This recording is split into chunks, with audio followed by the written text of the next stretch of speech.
അമ്മാമ്മയുടെ മരണാനന്തര ചടങ്ങുകളെല്ലാം കഴിഞ്ഞ് അവൾ വയനാട്ടിലുള്ള അവളുടെ പഴയ കുടുംബ വീട്ടിലേക്ക് പോവാണ്. ആ വീടെന്ന് പറയുന്നത് ഒറ്റപ്പെട്ട ഒരു പ്രദേശത്തിരിക്കുന്നതാണ്. ആ വീട്ടിലേക്കുള്ള വഴിയാവട്ടെ ആ വീടാവട്ടെ അതിനു ചുറ്റും കൊടും മരമാണ്. ഒരു ഭയാനകമായ നിശബ്ദതയൊക്കെ ഉണ്ട്. ചില കാട്ടുപക്ഷികളുടെ ശബ്ദമല്ലാതെ മറ്റൊരു ശബ്ദവും അങ്ങോട്ടേക്ക് കേൾക്കാനില്ല. അപ്പോൾ എന്തിനാ വീട്ടിലേക്ക് വന്നു, ഒറ്റയ്ക്ക് താമസിക്കുന്നു എന്നൊക്കെ ചോദിച്ചു കഴിഞ്ഞാൽ അവൾക്ക് അങ്ങനെ തോന്നി, അത്രേ ഉള്ളൂ. പിറ്റേന്ന് രാത്രിയായപ്പോ അവളെ തൊട്ടടുത്ത റൂമിൽ നിന്ന് ആരോ സംസാരിക്കുന്നത് പോലെ കേട്ടു.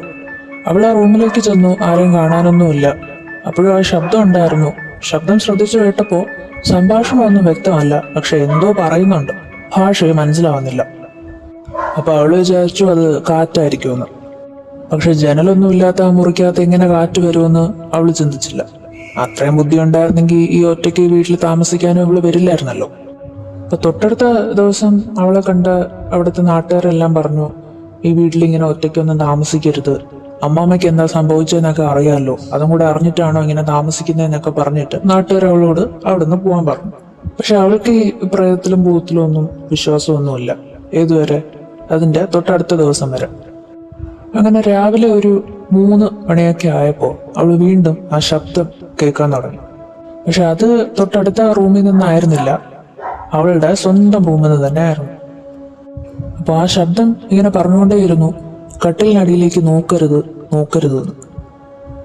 അപ്പൊ അവൾ എന്താ ചെയ്യാൻ പോകുന്നത് നിങ്ങൾക്ക് തന്നെ അറിയാലോ. അവൾ എന്ത് ചെയ്തു? കട്ടിലിനടിയിലേക്ക് നോക്കി. അവിടെ ഒന്നും ഇല്ലായിരുന്നു. പക്ഷെ അവിടെ ഒരു കത്ത് കിടപ്പുണ്ടായിരുന്നു. അവൾ ആ കത്തെടുത്ത് വായിച്ചു. അപ്പൊ അതിലിങ്ങനെയാണ് എഴുതിയിരുന്നത്, "The walls breathe when no one's watching." അപ്പൊ അവളൊന്ന് പേടിച്ചു.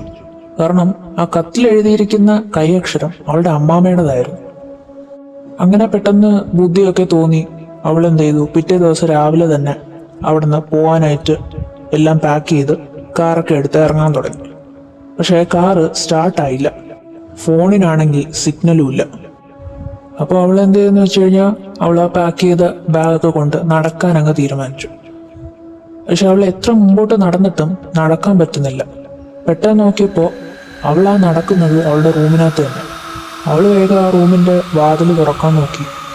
ഡോറൊക്കെ ജാമായി, തുറക്കാനൊന്നും പറ്റുന്നില്ല. ലൈറ്റൊക്കെ മിന്നി കത്താൻ തുടങ്ങി. ഇത്തവണ അവള് നന്നായിട്ട് പേടിച്ചു. അപ്പോഴേക്കും ബെഡിന്റെ അടിയിൽ നിന്ന് വീണ്ടും ആ ശബ്ദം കേൾക്കാൻ തുടങ്ങി. അവളോട് ആ ശബ്ദം പറഞ്ഞു, "നീ പോവരുത്, നീ ഇവിടെ തന്നെ ഉണ്ടാവേണ്ടവളാണെന്ന്." അവള് കിടന്ന് അലറി വിളിച്ചു. ആരും കേട്ടില്ല. അപ്പോഴേ അവിടുത്തെ നാട്ടുകാർ പറഞ്ഞതാണ് ഒറ്റയ്ക്ക് താമസിക്കേണ്ട, പൊക്കോന്ന്. പിന്നെ കുറെ നാള് കഴിഞ്ഞിട്ടും ആ വീടിന്റെ മുമ്പിൽ കൂടെയൊക്കെ ഇടയ്ക്കിടയ്ക്ക് ആൾക്കാരൊക്കെ പാസ് ചെയ്യാറുണ്ട്. അങ്ങനെ കടന്നു പോയവരെല്ലാം പറയാറുണ്ട്, ആ ജനലിനരികില് ഒരു പെൺകുട്ടിയെ അവര് കാണാറുണ്ട്. ആ പെൺകുട്ടി എന്തൊക്കെയോ ഇങ്ങനെ പറഞ്ഞുകൊണ്ടിരിക്കുകയാണെന്നുള്ളത്. നാട്ടുകാർ പറയുന്നത് അത് അവള് തന്നെയാണെന്നാ. പക്ഷെ വീടൊക്കെ മാസങ്ങളായിട്ട് പൂട്ടിക്കിടക്കുക. അവളെ അന്വേഷിച്ച് അങ്ങോട്ടേക്ക് ആരും പോയതുമില്ല. അവൾ ആ വീടിന് പുറത്തേക്ക് ഇറങ്ങുന്നത് ആരും കണ്ടിട്ടുമില്ല. അപ്പൊ കഥ ഇത്രേ ഉള്ളൂ.